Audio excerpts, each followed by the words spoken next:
ہو سکتا ہے میری یہ باتیں کچھ کو لوگوں کو بری لگ رہی ہوں گی. تبلیغ کرنے والے بہت سارے مبلغین بھی بنتے تھے، اپنوں میں سے ہی تو بنتے تھے مبلغین، وہ کہاں چلے گئے؟ انہوں نے بھی اپنا سیف زون بنا لیا کہ ہم اپنے حلقے میں رہیں گے، باقی دنیا جائے بھاڑ میں، مر رہی ہے قوم تو جائے، اس کو کون دیکھے. وہ اصلاح کا شعبہ بھی چھوڑ دیا گیا ہے، اور اب تو اصلاح کرنے والے ہمارے محلے سے بھی نہیں گزر رہے ہیں. اب سنو حدیث، میرے آقا صلی اللہ علیہ وسلم نے فرمایا تھا اسی زمانے کے لیے شاید. حضور فرماتے ہیں ایک وقت ایسا بھی آئے گا کہ جو اصلاح کی بات کرے گا، جو ایمان کی بات کرے گا، لوگ اس کو اتنی تعجب سے دیکھیں گے جیسے چور کو دیکھا جاتا ہے. داڑھی والے کو، ٹوپی والے کو، اصلاح کی بات کرنے والے کو حضور فرماتے ہیں جیسے زنا کرنے والے کو عیب سے لوگ دیکھتے ہوں گے، تانا دیں گے، اسی طرح سے ایک وقت ایسا آئے گا کہ مومن کو تانا دیا جائے گا، یہ دیکھو یہ مسلمان ہے، یہ دیکھو یہ ٹوپی والا ہے، یہ داڑھی والا ہے. وہ دور آئے گا، بلکہ میں سمجھتا ہوں اس دور میں ہم جی رہے ہیں. لوگ آج کیوں اپنے آپ کو ماڈرن اور اپنے آپ کو سیکولر بننے کی کوشش کر رہے ہیں؟ کیوں؟ اس لیے کہ وہ ان تانوں سے گھبرا رہے ہیں، ڈر رہے ہیں. میں محلے میں کھڑے ہو کر کے اگر کسی کی اصلاح کی بات کروں گا تو لوگ میرا پچھلا نکال دیں گے، مجھے بھی بولیں گے جمعہ 8 دن ہو گئے ابھی حج کو چلا تو. یہ سارے تانے تو سننے پڑیں گے میرے عزیزوں. کیا وہ صحابہ اکرام رضوان اللہ تعالی علیہ مجمعین نے اتنے بڑے مشن کو نہیں اٹھایا تھا جن کے پرانے حالات یہ تھے؟ حضرت انس رضی اللہ تعالیٰ عنہ فرماتے ہیں مجھے جب یہ حدیث پڑھتا ہوں تو رونگٹے کھڑے ہو جاتے ہیں. عشق اور محبت کہتے کسے ہیں؟ حضرت انس کہتے ہیں شراب ابھی حرام نہیں ہوئی تھی، مدینے میں لوگ شراب پیتے تھے، سب دھیرے دھیرے شراب حرام کی گئی ہے. ایک وقت ایسا آیا تھا کہ شام کا وقت تھا، قہبہ خانے جہاں پر شراب بکتی تھی لوگ آ کر کے بیٹھ کر کے پیتے تھے جیسے ہوٹل ہوتے ہیں. حضرت انس کہتے ہیں میں شراب لوگوں کو پیالوں میں بھر کر دیا کرتا تھا. اچانک مدینے کی گلیوں میں آواز آئی، کوئی ڈنڈورچی اعلان کر رہا تھا یا ایھا المسلمون قال رسول اللہ صلی اللہ علیہ وسلم حرمت الخمر، اے مسلمانوں اللہ کے نبی نے فرمایا شراب حرام ہو گئی. اعلان کانوں میں سنا. حضرت انس کہتے ہیں میرے ہاتھ سے پیالی گر گئی. 50 سال 60 سال پرانی شراب وہ لوگ جمع کر کے رکھتے تھے، ایسے نہیں نئی شراب، 50 سال پرانی مٹکوں میں جمع کی ہوئی شراب ہوتی تھی ان کی پینے والی، اس پہ فخر کرتے تھے. حضرت انس کہتے ہیں میں نے تو پیالی چھوٹ گئی. لوگ جو بیٹھے ہوئے تھے کوئی اپنے منہ سے لبوں تک لگایا ہوا تھا وہیں سے اس نے پٹک دیا. آواز آئی وہیں سے پھینک دیا کہ اللہ کے نبی نے فرمایا حرام ہو گئی، پٹک دیا. میں سوچتا ہوں کبھی پڑھتا ہوں تو رونگٹے کھڑے ہوتے ہیں، کیا صحابہ میں یہ فرما برداری کا جذبہ تھا؟ ان کے کانوں میں صرف بات پڑی، وہ بھی ڈائریکٹ رسول اللہ کی نہیں، کوئی اعلان کرنے والا بیان کر رہا ہے.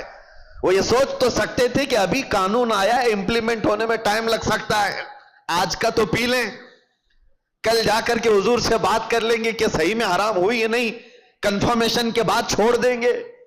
نہیں، صرف کسی ایک مسلمان کی آواز آئی کہ اللہ کے نبی نے فرمایا، وہ صحابہ نے توڑ دیا مٹکے 50 سال پرانے. حضرت انس کہتے رات ہوتے ہوتے مدینے کی ساری نالیاں شراب سے بہ رہی تھی، جن کے ہاں جو جو جمع رکھا تھا سب اٹھا کر کے پھینک دیا. یہ امت تھی میرے مصطفیٰ کی، یہ وہ صحابہ کی فرمانبرداری تھی. اس کو کہتے ہیں عشق، اس کو کہتے ہیں محبت. کانوں میں بات پڑ جائے اپنے آقا کی تو چھوڑ دے بندہ اس چیز کو. کیا آپ تب کو یہ نہیں پتا ہے کہ گناہوں کے اڈوں پر جانے کی اجازت اسلام نہیں دیتا؟ میرے آقا صلی اللہ تعالی علیہ وسلم نے شراب حرام کی ہے، نشہ حرام ہے، تو وہ نوجوان کیسے آج نشہ کو چھوتا ہے، اپنے نبی سے محبت کی دعوے کرتا ہے؟ محبت ہے ہی نہیں، عشق کی بات ہی نہیں. اور بھی اگر دلوں کے اندر ایمان ہو، میرے آقا سے محبت ہو تو آ جاؤ، باز آ جاؤ میرے عزیزو. اے نوجوانوں، وقت بہت تیزی سے ڈھل رہا ہے، آپ کو پتہ بھی نہیں. آج میں اس مقام پر آپ کے سامنے کھڑا ہوں، آپ کو اندازہ ہے مجھے تو کچھ نیا نہیں لگتا، لیکن 10 سال کے بعد ہم یہاں کھڑے ہیں. 10 سال گزر چکے. میں پیچھے پلٹ کر کے دیکھتا ہوں تو سوچتا ہوں کیا ایک عشرہ، ایک دہائی گزر گئی ہماری زندگی کی، 10 سال کے بعد اس مسئلے پہ پھر آئے۔ یہ 10 سال کا عرصہ اتنی تیزی سے گزر رہا ہے، تو یاد رکھو موت بہت تیزی سے تمہارے قریب آ رہی ہے، بہت تیزی سے۔ اور حضور پاک صلی اللہ تعالی علیہ وسلم کی وہ حدیث بھی میں آپ کو سناؤں، قیامت کے قریب ایسے حالات ہوں گے کہ بچے جوان نظر آئیں گے اور جوان بوڑھے نظر آئیں گے۔ کیا آج نہیں معلوم آپ کو؟ بچوں کے اندر جو حرکتیں ہیں وہ جوانوں سے کی جیسی ہیں۔ 6 سال کے 7 سال کے بچے بالغ لوگوں کی باتیں کرتے ہیں، جوانی ابھی سے آئی ہوئی لگتی ہے، اور جوانوں کو دیکھو یہ سب ٹوٹے بکھرے ہوئے، ارے 20 سال 22 سال کی عمر میں سفید بال، اور یہ بوڑھے لگنے لگ گئے۔ ان کی زندگیاں 30 سال کو جاتے جاتے ریٹائرڈ ہو گئیں، گھروں کے حالات خراب ہو گئے۔ کتنے ایسے ہیں؟ ارے جوانی کس کو کہا جاتا تھا پتہ ہے؟ 40 سال کے بعد جوانی شروع ہوتی، جس کو مضبوط جوانی کہا جاتا۔ آج 40 سال میں بوڑھا ہے آدمی، بوڑھا ہے۔ قیامت کے اتنے قریب ہم آ چکے، میرے آقا نے فرمایا تھا ایک دور آئے گا کہ جب بچے جوان نظر آئیں گے اور جوان بوڑھے لگنے لگیں۔ ان حالات کا باریکی سے آپ مطالعہ کرو میرے عزیزو۔ اب ہمیں تقریروں کے اعتبار سے کوئی ایک مقرر، ایک خطیب سمجھ کر کے ایک ٹرینڈ کے حساب سے مت لو۔ میرے پاس اب وہ فن بھی نہیں ہے، نہ میں اپنے الفاظ سے چمکا کر کے کسی کے اوپر دباؤ ڈالنے کے لیے تقریریں کرتا ہوں، نہیں، ایک درد نکلتا ہے آج امت کے لیے خاص طور پر۔ بہت جلدی وہ دن بھی آ جائے گا، شاید اعلان ہو جائے کہ ہم بھی مر گئے، دنیا سے نکل گئے۔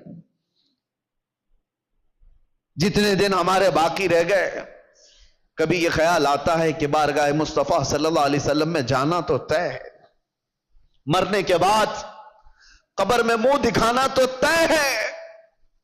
اگر وہ نبی پاک صلی اللہ تعالی علیہ وسلم ہم سے پوچھیں کیا تو اس جگہ سے آ رہا ہے جہاں سے صبح سے شام تک مجھ کو گالیاں دی جاتی تھی؟ کیا تو اسی محلے سے آ رہا ہے جہاں لوگ ماں اور بیٹیوں کی عزت بھول چکے تھے؟ زنا اتنا عام ہو چکا تھا کہ جانور بھی اس طرح کا جوڑا نہیں کھاتے۔ گھر گھر آج محفوظ نہیں ہے، لوگ بیٹھ رہے ہیں۔ آج ہمارے پاس آ کر کے حیرت ہوتی ہے کہ زنا کے معاملات کو حل کرنے کے لیے بیٹھتے ہیں تو رونگٹے کھڑے ہوتے ہیں، کلیجہ منہ کو آتا ہے۔ باپ بیٹی کو لے کر بیٹھا ہے، دوسرا باپ بیٹے کو لے کر کے بیٹھا ہے۔ کن معاملات پر آپ بات کر رہے ہو؟ ایک بار میرے آقا صلی اللہ علیہ وسلم کے پاس ایک صحابی آئے تھے، ماعز اسلمی، کہا آقا مجھ سے خطا ہو گئی ہے، مجھ سے غلطی ہو گئی ہے۔ حضور نے پوچھا ہوا کیا ہے؟ کہا بتا نہیں سکتا، بہت تکلیف کی بات ہے۔ حضور نے فرمایا بتاؤ تو تمہارا علاج کیا جا سکے۔ انہوں نے کہا زنا ہو گیا ہے، مجھ سے زنا ہوا۔ حضور نے اپنا چہرہ پھیر لیا، چہرہ سرخ تھا میرے آقا کا، لال ہو گیا۔ کہا جاؤ تم۔ وہ صحابی دھاڑے مار کر کے رونے لگ گئے، تجھ سے جو منہ چھپاؤں تو کروں کس کے سامنے؟ میں جاؤں تو پھر کہاں جاؤں؟ نبی پاک صلی اللہ تعالی علیہ وسلم نے ان کو کھڑا کر کے پوچھا ہوش میں کہہ رہے ہو؟ انہوں نے کہا ہاں میں ہوش میں کہہ رہا ہوں، ہو گئی مجھ سے خطا۔ حضور نے فرمایا کیا تجھے پتا ہے اسلام میں سزا کیا ہے اس کی؟ پتھروں سے مار کر ہلاک کر دیا جائے گا۔ انہوں نے کہا ہاں یا رسول اللہ پتا ہے مجھے۔ پھر بھی کہہ رہے ہو؟ کہا ہاں، اس آخرت کی سزا سے تو بہتر ہے کہ آپ مجھے دنیا میں پاک کریں۔ 3 مرتبہ پوچھنے کے بعد بھی جب انہوں نے کہا کہ ہاں مجھ سے خطا ہو گئی، تو حضور نے صحابہ سے کہا جاؤ یہ اقبالی مجرم انہیں لے جاؤ جبل انم، ایک پہاڑی مدینے میں، وہاں پر صحابہ لے کر کے گئے، اوپر سے ان کو پتھروں کی بارش کی گئی، وہ قتل ہو گئے، ان کا انتقال ہو گیا۔ یہ اسلام میں زنا پر سب سے بڑی سزا دی گئی۔ وہ صحابی تھے، خطا ہوئی تو نبی پاک صلی اللہ تعالی علیہ وسلم نے دنیا میں پاک کرنے کا طریقہ یہ بتایا، اور یہاں پر حالات ایسے آ گئے کہ لوگ اس کو اتنے ہلکے میں لے لیے۔